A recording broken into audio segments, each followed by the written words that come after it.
Hi,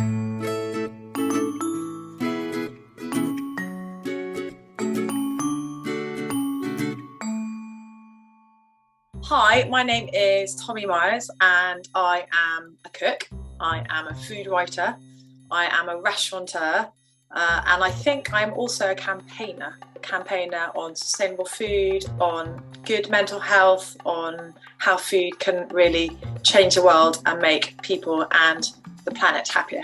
My name is Halle Moravec and I'm a senior lecturer in nutritional sciences at Manchester Metropolitan University, and I'm also a registered nutritionist. My name is Dr. Robin Raw-Samuel. I am a registered associate nutritionist with the Association for Nutrition, and I have a background in food, nutrition and food science. I'm Dr. Alex Richardson and I direct a charity called Food and Behaviour Research, which looks at and teaches people about how what we eat affects our minds as well as our bodies. My name's Hugh Fearnley-Whittingstall. I'm a chef and I'm the founder of River Cottage, which is a TV programme but also a cookery school in Devon. So I'm Helen Browning, I'm Chief Exec of the Soil Association, and I'm also a farmer. I farm a whole range of things from cattle to trees on my farm in Wiltshire.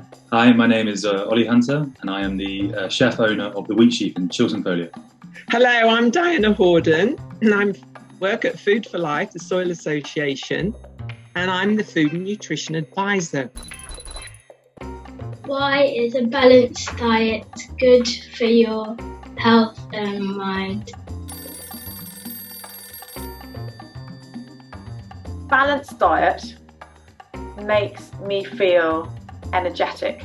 If I am eating lots of vegetables, they're giving me goodness. If I'm eating some great carbs, they'll give me energy to run around.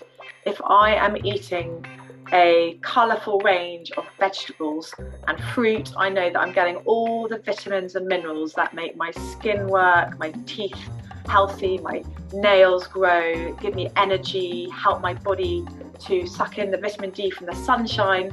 I just know with a balanced diet, I have more energy, it lasts throughout the day. I don't get these kind of peaks and troughs of energy that makes me reach for that snack bar. I just know that generally speaking, if all is well, I'll be fulfilled and happy and running through the day with lots of energy to live my life to the full. How are diet and mental health linked?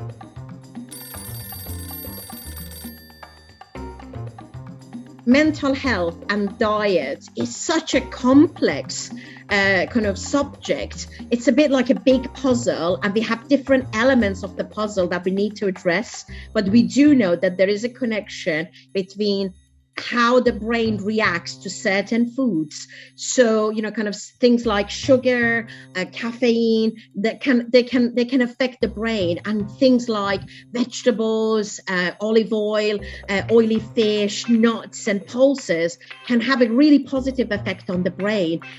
But there is a lot more research that we need to be doing. So it's actually about looking at physical and mental health as a big picture, that these two go together, and what we eat does affect mental health as well as physical health.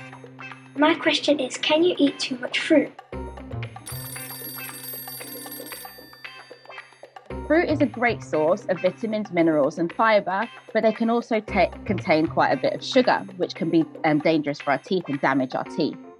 Fruit is a great food to have as part of a balanced diet, but you also need to include other nutrients that have a higher energy content, such as proteins and healthy fats.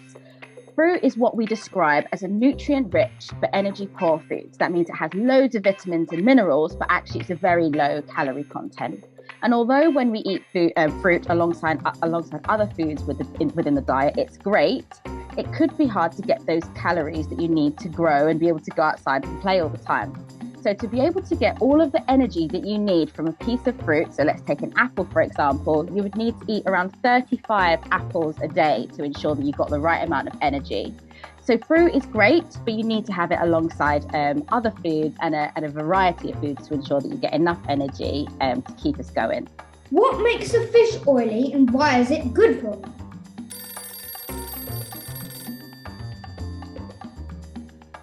Now, oily fish, as opposed to white fish, are the ones that have got far more of the omega-3 fats that make all fish so special. And why fish is good for you, you need these omega-3 for a healthy brain, for a healthy heart, for a healthy immune system.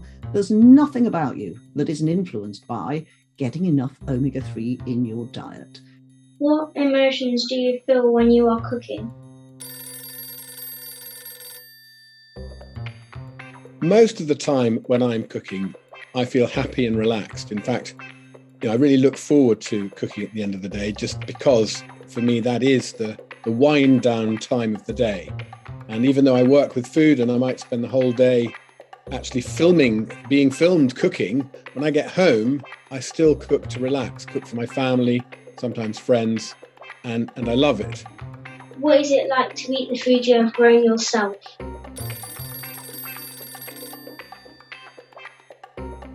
Well, I'm so lucky as a farmer that I end up growing a lot of the food that I eat myself. A lot of our milk and meat and fruit is all produced on the farm here. And I love eating food that I know the real story of, that I've been really involved in producing. I think it makes me feel really proud. And it gives me that real confidence that nothing nasty has happened to the food that I'm eating, that it's been grown and looked after with real love and respect. So yeah, I love to eat the food we've been producing on the farm. Is it better to cook from scratch food or packet and ready-made food? Everything we do here at the pub is handmade and made by us, the chefs, completely, because that's what we believe in. We believe in taking things back to the ingredients and back to the farmers, back to the land, and understanding how it's grown and why it's grown in that way. So through that, we get transparency and an honest food at the end of the day. Which is healthier, a salmon fillet or a fish finger? Well, I'm going to give you an answer here that you might be surprised to hear. But as nutritionists, qualified nutritionists, registered nutritionists, we don't ever talk about one food being healthy or unhealthy. What we do is we talk about a healthy diet or an unhealthy diet. And a healthy diet can comprise of both of those foods, both the salmon and the fish finger. But if I was going to break that down more, a little bit more, then I would say that think about where what fish is in the fish finger. I mean, you can get salmon fish fingers. And how is that salmon, where's it sourced from? Think about that. Also, how is it cooked? I think the way food is cooked has a very important impact on the calorie content. So, for example, if you were steaming or poaching or grilling, it's a lot less fat, let's say, than if you were coating it and frying it. I mean, fish fingers, if you fry them, of course, will be quite different from if you bake them in the oven. So, think about those things. But there's not, fish fingers and salmon could both be part of a healthy diet. What food makes you happy? Cheese is my favourite food ever. But I just love eating loads of vegetables too. They make me feel great.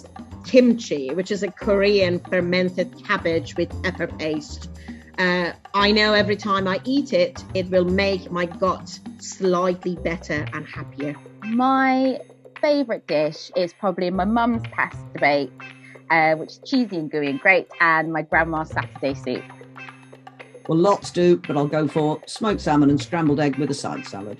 Apples, especially if I've grown them myself. Shepherd's pie, if it's cooked by my mum. And chocolate. I mean, chocolate makes everybody happy, doesn't it? My really great homemade bread with some fantastic organic cheese. Handmade pasta from my wife.